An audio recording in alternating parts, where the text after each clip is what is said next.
Magandang araw mga kaibigan.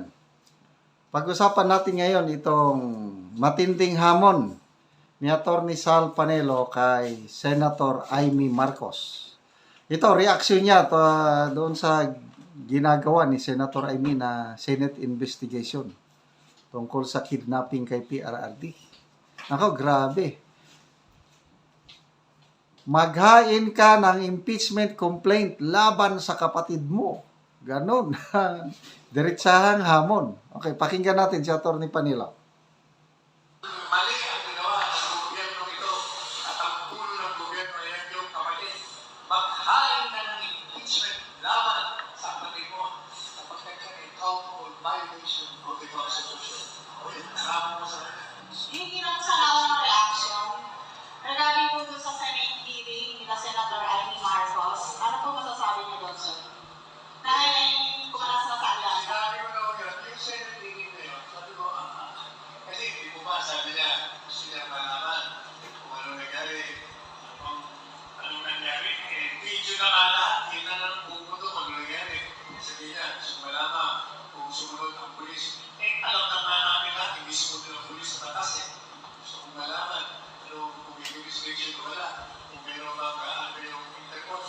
Lahat mo yun, alam na natin eh. So, kaya sabi ko, di ba tinanong ako ng mga reporters sa isang forum. Kasi before nag-commission sa Senate hearing, sabi niya, hindi na siya atin ng rally ng alyansa. O di ba sabi ko, malapit kayo yung kanila. Banat kayo. Sa mundo, ulayin mo nila mo. Kaya alam mo, ang problema sa babae, namang kasya sa dalawang ilog. Gusto niya kumuha ng boto sa Duterte, gusto niya rin kumuha ng boto sa Marcos. Binabanatan niya kapatid niya, pero nagkakandara pa siya na tinitaas ang kawin niya ng kapatid niya. O pagkatapos, nung nakita niya na nakakita naman siya ng oportunidad na pa pwede mahalin siya ng mga Duterte, eto na naman siya. Tapos, eto na. Di ba, yung kanyang kapatid, hindi siya pinapakit. Ano ba, 3 beses na nada sa natin. Kaya no choice ngayon siya. Ngayon sabi niya, she voted me. You did not vote, you were fired. Tinangkap ka talaga ng alyansa. Kaya, tingnan nyo, ang survey niya, ang trajectory niya pabagsak. Kasi ang tao, wala nang tiwala sa kanya. Nasira na ang credibility niya. Wala nang pagkitiwala. Kaya kahit anong gawin niya pa ngayon, kaya sabi nga ng mga Kastila, Merese. Pero sir, saan kaya patutungo doon yung ginawa nilang hearing na yan? May makakasuhan ba? Ano, no? Saan kaya patutungo yung ginawang hearing nila? Oo, May makakasuhan po ba? Sa programa ko, sa SMNA, sabi ko sa kanya, publicly, natin sa TikTok, Senadora, kung gusto mo akong maniwala sa'yo, yung ginagawa ko, demanda mo, ikaw mismo mag-demanda ka sa mga pulis na lumabang ng batas. Number 1. Number 2, kung talagang mali ang ginawa ng gobyerno ito at ang ulo ng gobyerno ay ang iyong kapatid, maghain ka ng impeachment laban sa kapatid mo sapagkat yan ay countable violation of the Constitution. O yun, narapin mo sa kanya. Hindi mo siya nagagawin kayo. Kasi nga, balat ko yun siya. Thank you, sir. Grabe, oh. Dalawang hamon. Para kay Senator Amy, sampahan niya ng kaso yung mga law enforcement agencies, officials na lumabag sa batas. Then, maghain ng impeachment laban sa kanyang kapatid. Ano sa tingin nyo? Gagawin ba niya yun? Di ba? Parang malabo. So, magbasa tayo ng mga comments.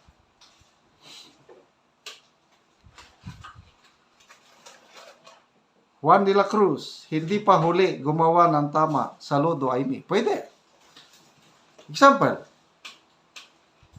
magsampa siya ng kaso laban sa mga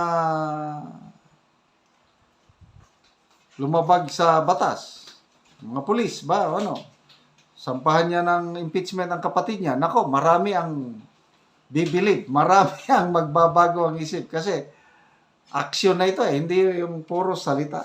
So, hindi pa huli ang lahat. Ito, Epic Y. Kung mapauwi mo ang tatay namin, thank you. You will have my vote, Senator Amy. Yes, ako rin.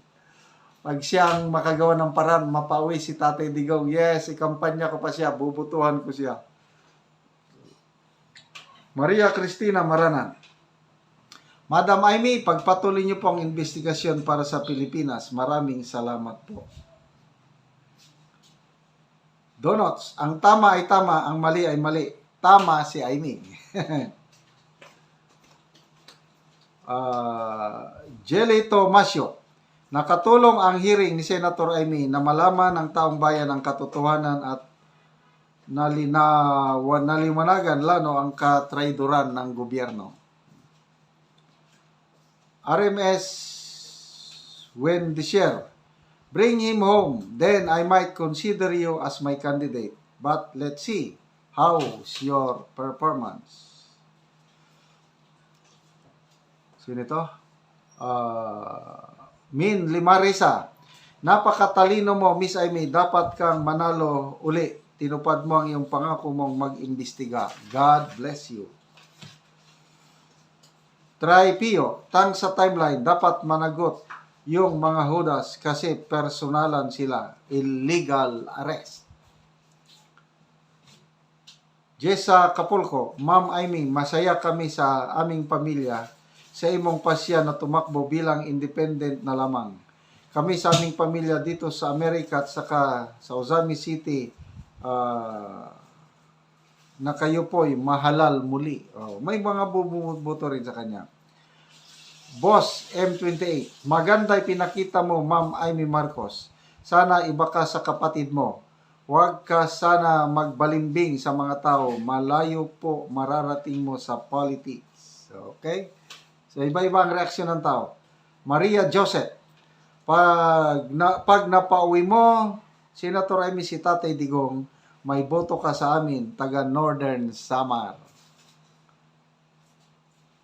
Lisa Randola, you're great, Senator Amy. Di ka pumapanig sa mali po. God bless. We love you, Tatay Digong. He is the best president and we thanks Tatay Digong. Salute and thank you, Ma'am Senator Amy. Napakaganda ang ginawa mo. So, yun. Mixed reaction ng taong bayan sa ginawa ni Senator Amy Nano. But, yan ang challenge. Sasampahan ba niya ng impeachment ang kanyang kapatid? Ano sa tingin niyo? Salamat mga kaibigan sa inyong pagsubaybay sa ating channel. Napakalaking tulong nyo sa Tribong Talandig dahil ang ating sweldo sa channel na ito is tulong sa Talandig. Namimigay tayo ng yero at pako para ma-repair ang sira-sirang bahay ng Talandig na tribo sa Bukidnon. Panoorin nyo ang video na ito.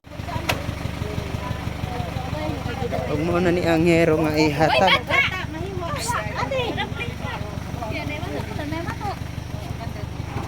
Yaga, ipakilig nga dyan na pito. Kailan sa tanan? Wa pamangkin ang tagaan. So 150 ni tanan ka hero.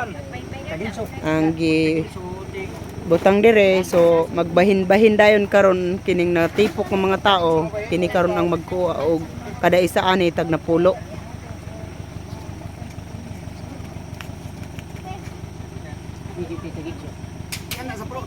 Oo, sige antilayon ko. Among balay nga. Bulsot. Ug mo na ni ang mas kingit-ngit na, mo na ni ang makita sa ilang atop ni ante. So mo na ni siya ang gitagaan o gero karon. So mo na ni ang ilang balay guba-guba na gyud. Ang ilang gero pod kuan na gyud kaayo, mga bulsot na. Mo na ni ang ilang kaimtang wala pod sila isuga. Ngit-ngit kaayo sila.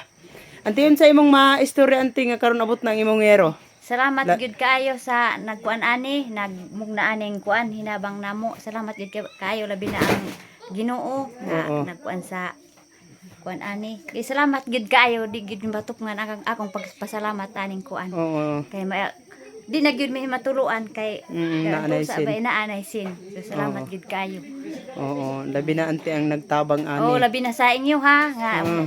kuan kuan mo sa Ginoo nga mo'y nakakita sa among balay. Mm. Salamat pud kayo sa inyo ha. Mm. O hinaot unta nga Mm. ang inyong mulakaw pero minti mo gaubanan sa Ginoo. Oo, ante, salamat. Oo, nagpasalamat si ante sa Ginoo ug sa nagtabang niini. Ug labi na sa nagatan-aw sa video. Dagang salamat sa inyong pagtabang ug ginaot daw nga tagaan tatanan sa Ginoo ug maayong panglawas. And God bless. Salamat. Salamat ante. Salamat kayo.